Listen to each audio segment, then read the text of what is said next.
Hey everybody, this is Pete Bartolozzi, and I'm welcoming you to another Nuggets, Gems, and Pearls from God's Word. Today's nugget is entitled Momentary Lightness of Affliction. And I'm going to read from 2 Corinthians chapter 4 and verse 17, just the first phrase, and it says, "For our light affliction, which is but for a moment." In looking at the Greek, I would word it this way: for the momentary lightness of our affliction. When we're dealing with trials, especially tough ones, we don't see them as light or momentary. Usually we see them as long and heavy and even hard. But let's take a look at the one who wrote this, Paul. And with that, I'm going to read from 2 Corinthians chapter 11 now, verses 21 through 28, where Paul says, "I speak as concerning reproach, as though we had been weak. Howbeit, whereinsoever any is bold, I speak foolishly. I am bold also.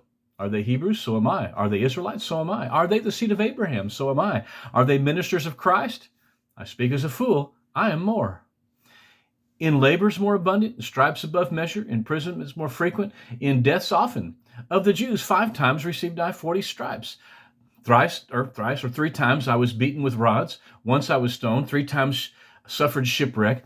A night and a day have I been in the deep. In journeyings often, in perils of waters, in perils of robbers, in perils of my own countrymen, in perils of heathen, in perils of city, in perils in the wilderness, in perils in the sea, in perils among false brethren, in weariness and painfulness, and watchings often, in hunger and thirst, in fastings often, in cold and nakedness, besides those things that are without, that which comes upon me daily, the care of all the churches." When we look at this listing of Paul's troubles, as well as when we read the book of Acts, we see that Paul had more in quantity, greater in number, and for the most part, harder than anybody else in the church ever has. And these trials span from the time he accepted the Lord until he went home to be with the Lord. In fact, it's in the next chapter of 2 Corinthians, chapter 12, that Paul speaks of a messenger of Satan sent to consistently harass him, to obviously try to get him to give up on preaching the gospel, or at very least hinder him in his effects. Can anybody say that they have dealt with more than Paul? I certainly can't. If anybody could have said that trials were long, hard, and heavy, it would have been Paul. But in all that he faced, he said that they were but a momentary lightness of affliction. God's answer to Paul in chapter 12 was, "My grace is sufficient." In short, Paul, in trusting God and staying steady in his walk with God to fulfill his call, tapped into the grace of God that was sufficient to carry him through and beat them, come out on top every single time.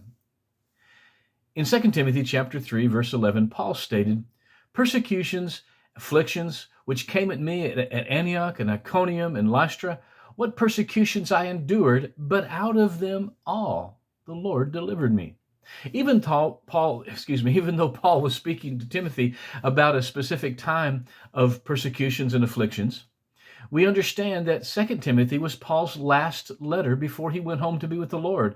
So to have made it to the end of life in ministry, it is very clear that the Lord delivered him out of a lifetime of trials, troubles, and tribulations.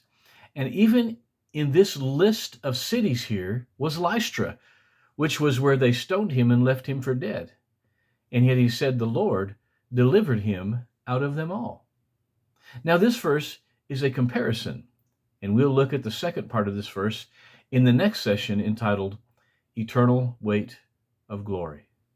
But until then, I offer this as something to think about today. Be blessed.